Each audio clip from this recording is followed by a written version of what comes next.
One summer night in 1949, Margaret Mitchell and her husband John Marsh go out to dinner. It's August, Atlanta, hot, humid. They walk to a restaurant on Peachtree Street in Midtown, not far from their apartment. They were going out for the evening, and they were going to go to see the Cautionary Tales, a movie at the Atlanta Art Theater, which was located at the corner of Peachtree and 13th Street. So I'm standing in front of the site of the theater with Michael Rose, Executive Vice President of the Atlanta History Center. And so they had gone to the Women's Club prior to going to the movie. So they're just cutting across the street. So they simply came out of the Women's Club and were going to cross the street. Margaret Mitchell was, at that point, America's reigning literary celebrity. Author of Gone with the Wind, one of the best-selling American novels ever. In Atlanta, she was beloved. A little pixie of a woman who stood for everything white Southerners of that generation wanted to stand for. Beauty, wit, nostalgia. People in Atlanta called her R. Peggy. Mitchell and her husband leave the Atlanta Women's Club, cross Peachtree mid-block, and as they do, an off-duty taxi driver named Hugh Gravitt comes barreling around the bend. His car is heading right for the couple. They were maybe about halfway across. That's when they see the car. He heads one direction, she heads the other direction. But it's kind of like the driver, I think, saw him first, so veers in the other direction, which is right at her, right? Yes. So Gravitt is speeding. He's going at least 50 miles an hour down a curving two-lane street in the middle of a crowded city. And if the driver's going 50 miles an hour in a car from that era, 50 miles an hour is like going 70 today. It's nuts. Gravitt hits Mitchell, drags her several yards along the road. She's taken to Grady Hospital, where she lies in a coma. The nation is in shock. President Harry Truman calls down to Atlanta and asks to be updated on her status. 5 days after the accident, she dies. August 16th, 1949. My name is Malcolm Gladwell. You're listening to Revisionist History, my podcast about things overlooked and misunderstood. This season, we're talking about experiments. Magic wand experiments, natural experiments, formal experiments. And in this episode, I want to offer up a thought experiment. Margaret Mitchell died in a car accident, but I want you to consider an alternate version of events. A version where we would never have called what happened to her an accident.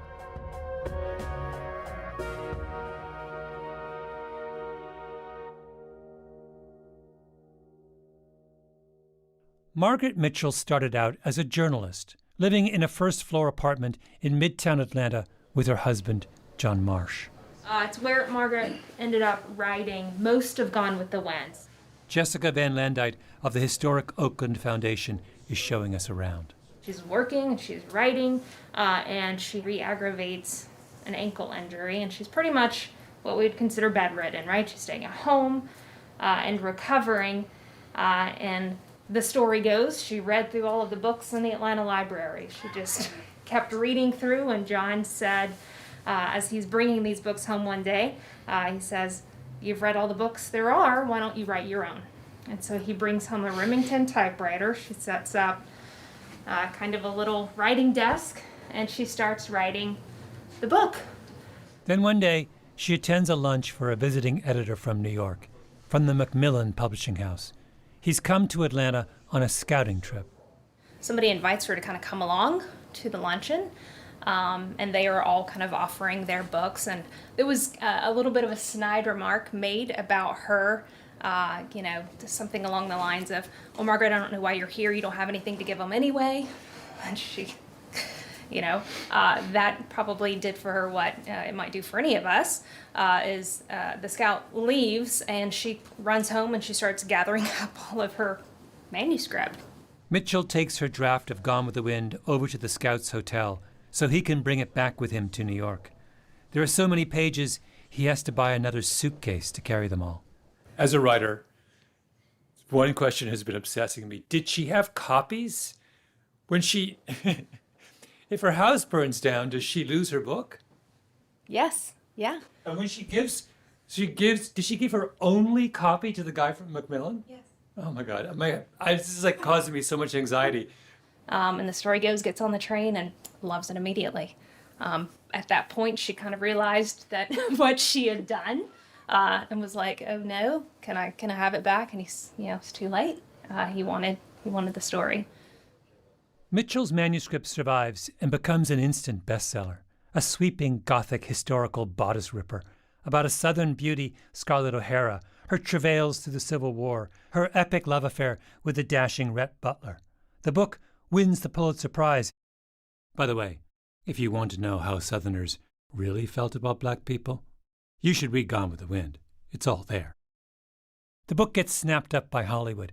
Clark Gable and Vivien Leigh, two giant stars in the leading roles, and the result is, to this day, the biggest grossing movie of all time. Bigger than Star Wars, including what for generations of moviegoers is the most memorable of Hollywood lines. Red, you go. Where shall I go? What shall I do? Frankly, my dear, I don't give a damn. The last words Rhett Butler says to Scarlett O'Hara as he prepares to leave her and Atlanta forever. The film is a sensation. And when it opens in Atlanta, pandemonium. 300,000 people lined Peachtree Street to watch the motorcade come in from the Candler Airfield, carrying the stars, Clark Gable, Vivien Leigh, Olivia de Havilland. Gary Pomerantz, who wrote Where Peachtree Meets Sweet Auburn, a wonderful history of Atlanta, counts the Gone with the Wind movie premiere in Atlanta in 1939 as one of the signature moments in the city's history. Mitchell came from an old Atlanta family. Her two grandfathers had fought for the Confederacy. This was all in her, the history of Atlanta, the history of the South. After the showing, all the stars took turns saying a few words into a live microphone to be broadcast far and wide. And then, Atlanta's own Margaret Mitchell took the stage, standing up and speaking to America. I feel like it's been a very great thing for Georgia and the South to see our old Confederacy come back to us. I felt that way all this week, and I was practically giving the rebel yell tonight. 10 years pass. Her fame only grows until one August night, while crossing Peachtree Street with her husband, Margaret Mitchell is struck by a car driven by Hugh Gravitt, who is speeding and who, it turns out, had spent the afternoon getting drunk. One of the iron laws of celebrity is that what happens to the famous matters more than what happens to the rest of us. Fame magnifies impact. A classic example would be what happened back in 1985 when the Hollywood star Rock Hudson announced that he had AIDS. It was a turning point in the public's attitude about the disease. AIDS, up to that point, was something that people ignored, or made tasteless jokes about, or looked away in horror. Word of Rock Hudson's death, of course, spread very quickly today through the Hollywood community. Paul Dandridge of our sister... Hudson's death changed all that. Hollywood stars rallied to the cause. Congress passed a bill allocating hundreds of millions of dollars to AIDS research. The word, of course, from Mr. Hudson's people is that he does not want flowers. He would rather see donations sent to the American Federation for AIDS Research. That was the organization that he helped found. That wouldn't have happened if Hudson was a minor character actor. He was a professional, he was a gentleman, he was a kind man, the things being said by many people. Margaret Mitchell in her day was 100 times more famous than Rock Hudson was in 1985. She was America's darling, and she's hit by a drunk driver while crossing the street. Now you would think, wouldn't you, that the death of the most famous writer in America at the hands of someone who'd been drinking beer all afternoon would change public attitudes towards drunk driving. But it doesn't. And that puzzle deserves its own what-if experiment.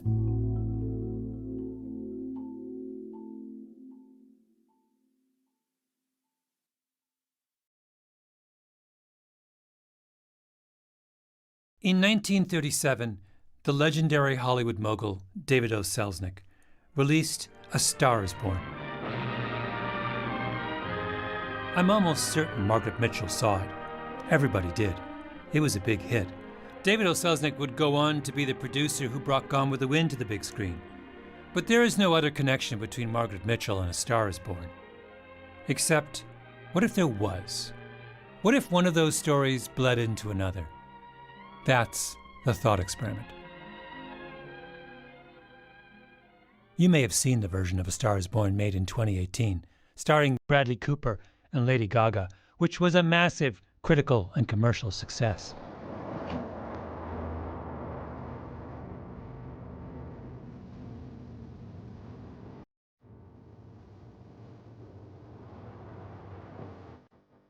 Yeah.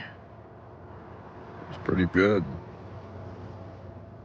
That version of A Star is Born was actually the movie's fourth go-round. A version was made in 1976 with Chris Christopherson and Barbra Streisand, and before that, Judy Garland and James Mason starred in a 1954 remake. All the versions follow the same basic plot. A young actress from some distant corner of the country comes to Hollywood, in search, of course, of fame and fortune. She happens to catch the eye of a big star named Norman Maine. He gets her cast in one of his movies. She changes her name to Vicki Lester, becomes a huge sensation. It's Cinderella, only with a twist. As the starlet rises, Norman Maine falls. Here's the 1937 version with Frederick March as Norman Maine. Does Vicki Lester live here? Yes. I got a package for her. I'll sign for it. Who are you? I'm her husband. Oh, sure. Sign right here, Mr. Lester. Mr. Lester, oh my God. In Hollywood slang, the husband of a star actress is called a handbag. Norman Maine becomes a handbag. When Norman Maine is at his lowest, Vicki offers to sacrifice her own career in order to save his. When Norman realizes that, he swims out into the Malibu surf and takes his own life. A Star is Born, as I said, was produced by David O. Selznick. Selznick was a whirlwind, a brilliant talker, a legendary Lothario. He smoked 4 to 5 packs of cigarettes a day, takes amphetamines by the fistful, gambles away his salary at the Clover Club in Hollywood, writes manic, endless memos to his underlings at 3 a.m. Starting in the 1930s, Selznick had one of the greatest runs in Hollywood history, won 2 Best Picture Oscars, does Alfred Hitchcock's first and second American movies, Rebecca and Spellbound, and, of course, Margaret Mitchell's Gone with the Wind. But back in 1937, he was preoccupied with A Star is Born. My notion was to tell this in terms of a rising star in order to have the Cinderella element, with her path crossing that of a falling star to get the tragedy of the ex-star. This is an interview with Selznick from the 1950s. And we created this more or less as we went along. We started without anything more than a vague idea of where we were going, and it was really a relatively easy script to write. I can say this, that 95% of the dialogue in that picture was actually straight out of life and was straight reportage, so to speak. A Star is Born is a movie on one level about alcohol. Maybe that's too reductive. But the whole plot hinges on the fact that the star character, Norman Maine, cannot control his drinking. Selznick is rumored to have based Norman Maine on the comedian Frank Fay, who was notorious in Hollywood as a miserable drunk. But Selznick could have just as easily based the character on his own brother, Myron Selznick, one of the biggest agents in Hollywood, and a huge alcoholic. Or maybe the bits about drinking, which are easily the best parts of the movie, are as good as they are because one of the screenwriters who worked on the script was Dorothy Parker, the famous wit and New Yorker writer who later drank herself to death. Or maybe they were the work of Parker's co-writer and husband, Alan Campbell, who would later die of a drug overdose. There were no shortage of addiction case studies in Hollywood in those years. So, in A Star is Born, Norman Maine marries Vicki, And as her career soars, his drinking gets worse.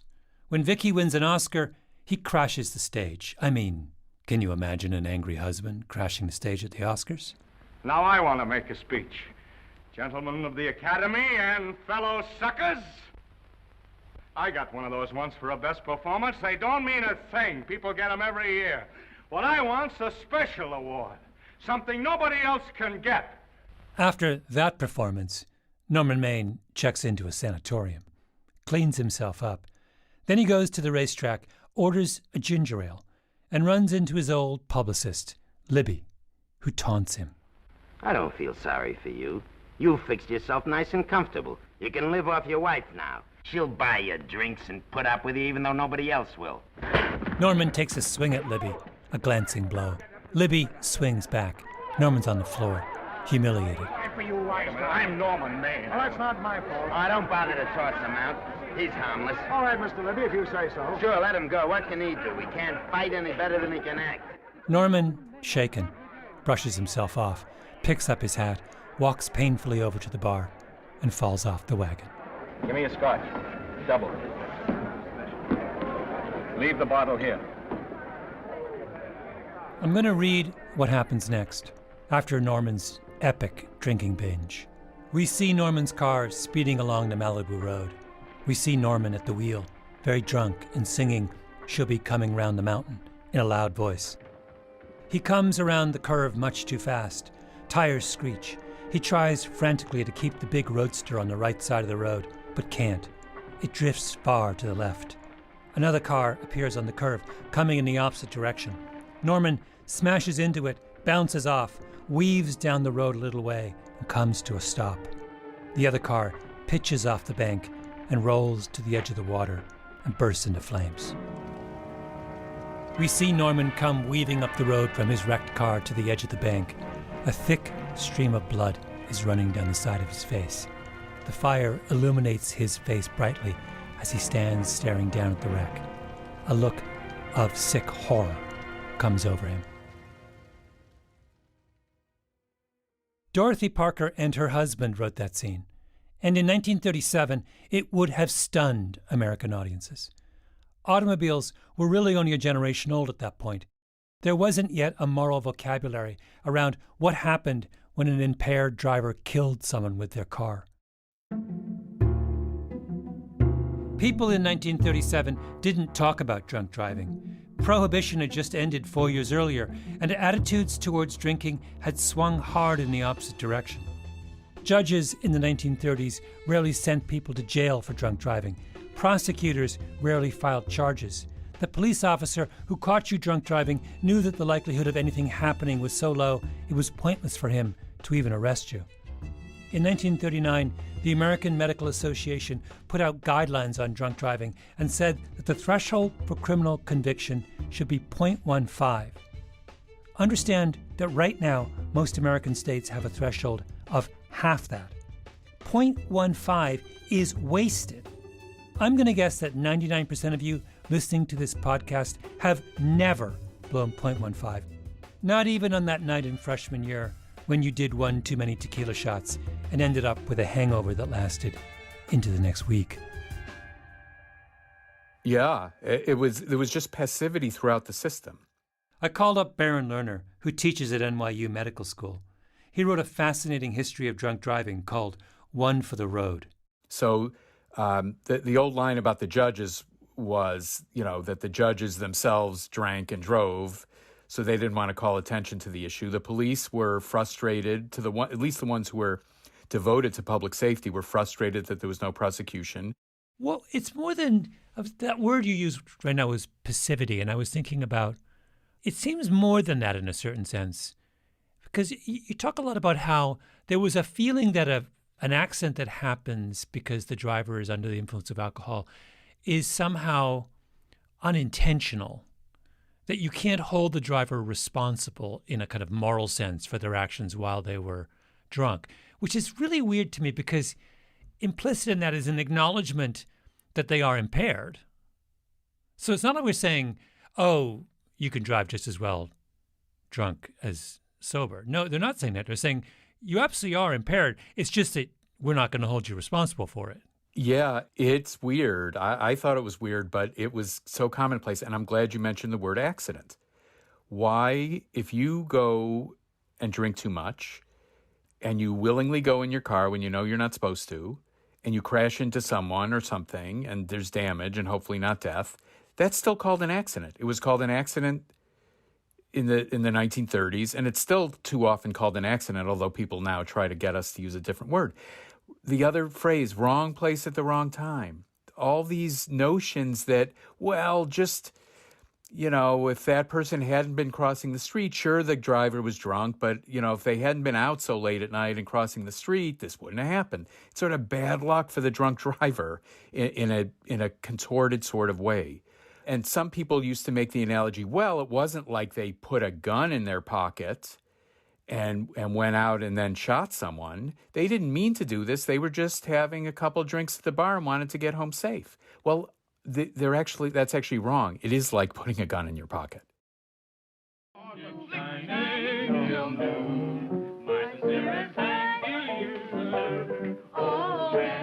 If you want to get a sense of how strange attitudes were towards drunk driving in the late 1930s, you should watch Topper. Topper was a big hit in the summer of 1937, a comedy starring a young Cary Grant as a bon vivant named George. Grant and his wife Marion, played by Constance Bennett, are a young rich couple who spend all their time dancing and drinking. After a night of partying, they take a drive, much too fast.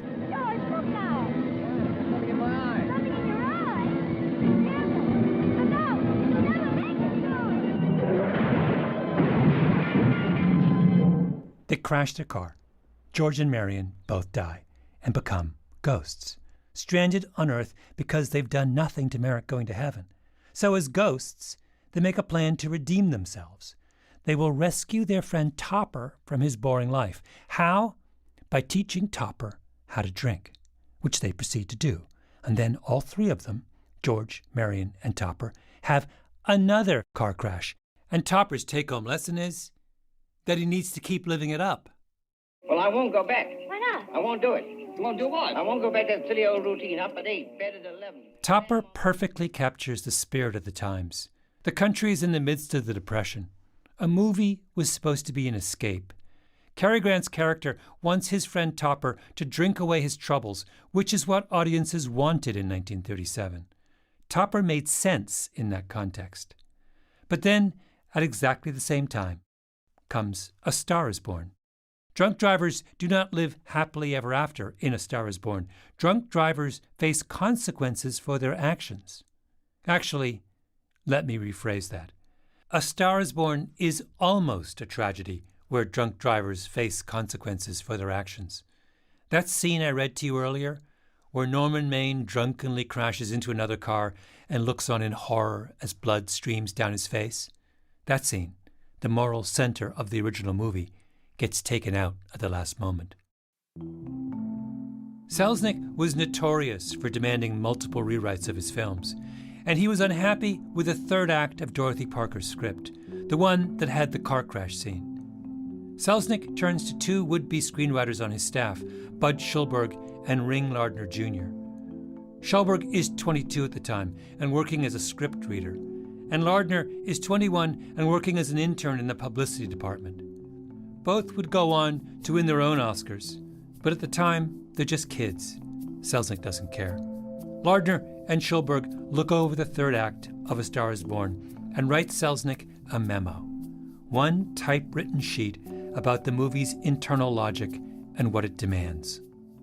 Quote, "Her proposed sacrifice, overheard by Norman, offers no great temptation to him because there is no possibility of a comeback for him. If he didn't kill himself, he would remain a bum and probably a jailbird. His suicide would still be that of a hopeless drunk trying to find a way out." Selznick is convinced. On November 6th, he writes his production supervisor, "Would you please advise the necessary departments that the automobile accident scene is out?" In its place, we get a very different ending. Norman goes on a bender at the racetrack. Then he disappears for 4 days. Turns out he's been arrested for drunken driving, crashing his car into a tree and assaulting a police officer. The judge gives him a tongue lashing. You've come pretty low, haven't you? There isn't a man here who's had the advantages you've had. Look what you've done with them. You're nothing but an irresponsible drunk, driving about the streets with the power to inflict death or injury on innocent people. I think we'd better deny you that power for a while. 90 days in the city jail. But then Norman's beloved comes running up to the front of the courtroom. Please wait. I'm his wife. Yes, I recognize you, Miss Lester. Please, Judge. I promise you this won't happen again. I'll be responsible for him. The judge relents, suspends Norman's sentence, lets him go free, and we have, in place of the morally revolutionary moment in Dorothy Parker's original script, just another 1937 ending, where a man drives blind drunk and hits a tree, where the law makes a half-hearted attempt to hold him accountable, only to give up in the face of the celebrity wife saying she can save him, and where the drunk driver faces no consequences for his behavior except a bit of fleeting humiliation. And then he commits suicide, only it's not an act of shame and moral defeat. It's the ultimate sacrifice for the woman he loves. David O. Selznick brings in 2 kids from down the hall to fix his picture, and they scale back its ambitions so far that it becomes almost unrecognizable. So, the what-if experiment. Let's imagine what would have happened if Dorothy Parker's original subversive version had made it to the big screen.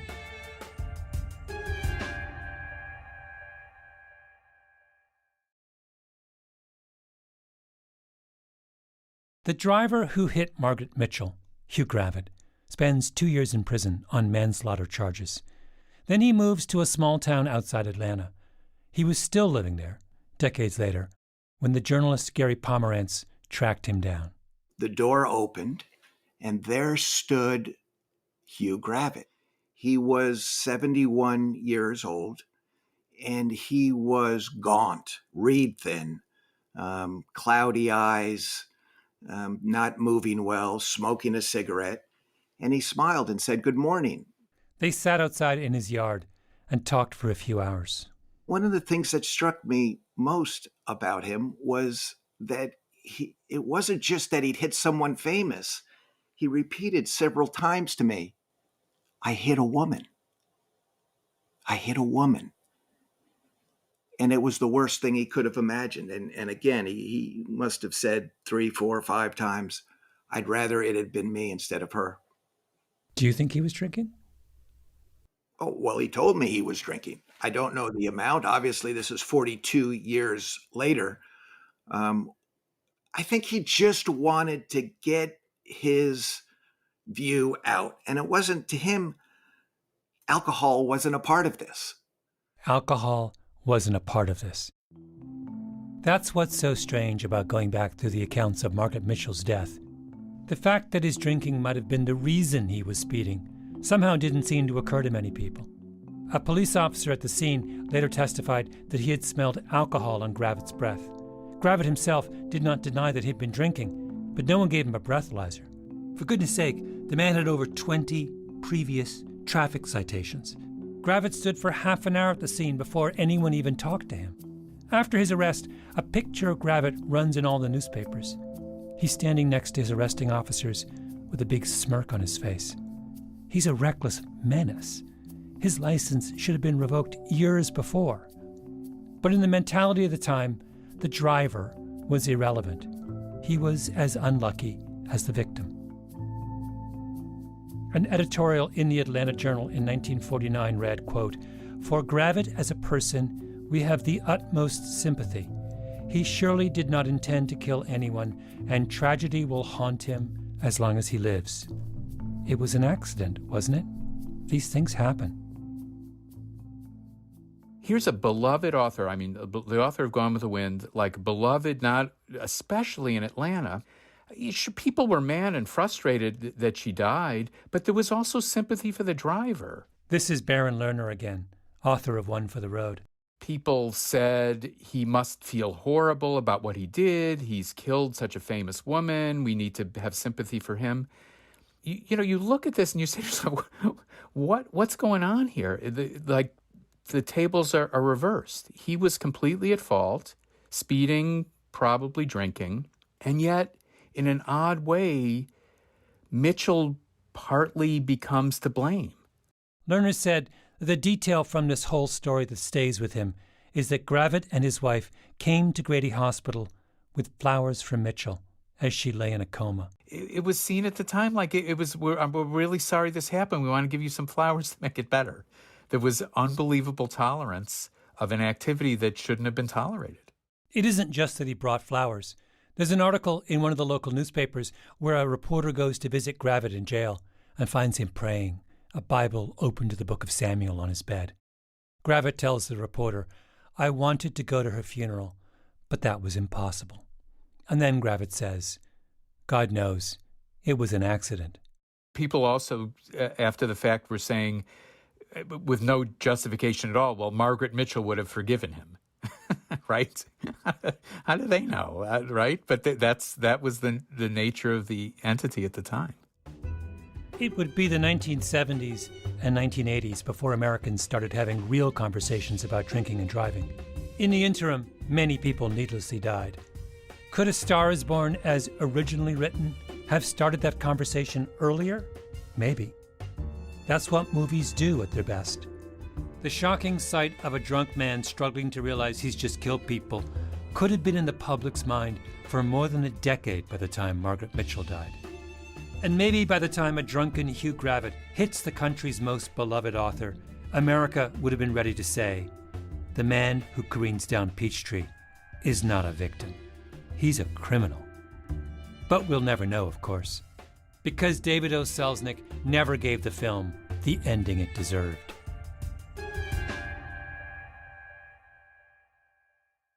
Incidentally, Lardner and Schulberg write in their memo to Selznick, whether or not you show the mangled bodies, the death of two innocent people as a step in the downfall of a star seems a little callous. Sure. Let us instead have the blind, drunk Norman Maine hit a tree and be rescued in court by his wife. Hugh Gravett and Norman Maine were both tests of our tolerance for drunk driving, and in both cases, society looked at their behavior and shrugged. Ring Lardner Jr. and Bud Schulberg rewrote another scene in David O. Selznick's A Star is Born, the very last scene in the movie. For the story to work, Vicki Lester somehow needed to reconcile her own rise with her husband's fall. How should she do that? Lardner and Schulberg's solution was simple. A single line. We see Vicki Lester at the moment of her greatest professional triumph, at the premiere of the movie she has just starred in with her newfound professional freedom. A reporter puts a microphone in front of her. Miss Lester. This microphone is on an international hookup. Throughout the world, your fans are hoping that you'll say a few words to them. There's a dramatic pause. The music swells. Vicki looks out at her audience and reveals the bargain she has made with her dead husband's memory. She will stand by her man. She will treat his sacrifice as heroic. She will bury her identity in his. Hello, everybody. This is Mrs. Norman Maine.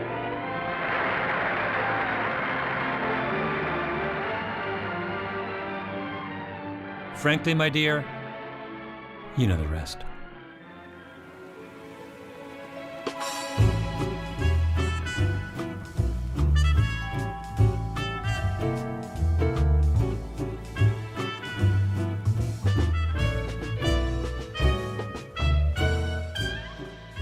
Revisionist History is produced by Eloise Linton, Lee Mengistu, and Jacob Smith, with Tali Emlin and Harrison Vijay Choi. Our editor is Julia Barton. Our executive producer is Mia Lobel. Original scoring by Luis Guerra, mastering by Flawn Williams, and engineering by Nina Lawrence. Fact-checking by Keisha Williams. Special thanks to the screenwriter Charles Randolph, also a close friend of mine, who was a big help in framing this episode, and Mike Birbiglia, Virginia Heffernan, Angus Fletcher, and Baron Lerner, who joined me for our live show on A Star is Born. And also our live show producer, Kate Downey. I'm Malcolm Gladwell.